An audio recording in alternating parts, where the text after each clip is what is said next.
এনসিপির উত্তরাঞ্চলের মুখ্য সংগঠক সার্জিস আলম বলেছেন, আগামীর বাংলাদেশ এবং জনগণের স্বার্থ সামনে রেখে কোনো রাজনৈতিক দলের সঙ্গে ঐকমত্য হলে নির্বাচনী জোট হতে পারে।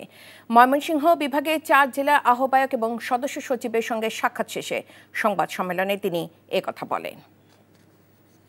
আমরা মনে করি আমরা যদি আমাদের সংগঠনকে শক্তিশালী করতে পারি, ডিসেম্বরের মধ্যে যদি প্রত্যেকটা ওয়ার্ডে আমাদের আহ্বায়ক কমিটি থাকে, তাহলে আমরা 300 আসনে আমাদের শক্তিশালী আমাদের প্রার্থী দিতে পারব। জুলাই সনদ বাস্তবায়নে একমত থাকে, বিচারিক প্রক্রিয়াকে এগিয়ে নিয়ে যাওয়ার ক্ষেত্রে একমত থাকে, যদি তারা বাংলাদেশে ভারতীয় আধিপত্যবাদ বিরোধী এবং আওয়ামী ফ্যাসিস্ট বিরোধী তাদের অবস্থানটা শক্তভাবে ধরে রাখতে পারে, এই বিষয়গুলোতে যদি আমরা ঐক্যমত্য হতে পারি, তাহলে জনগণের স্বার্থে অ্যালায়েন্স হতেই পারে।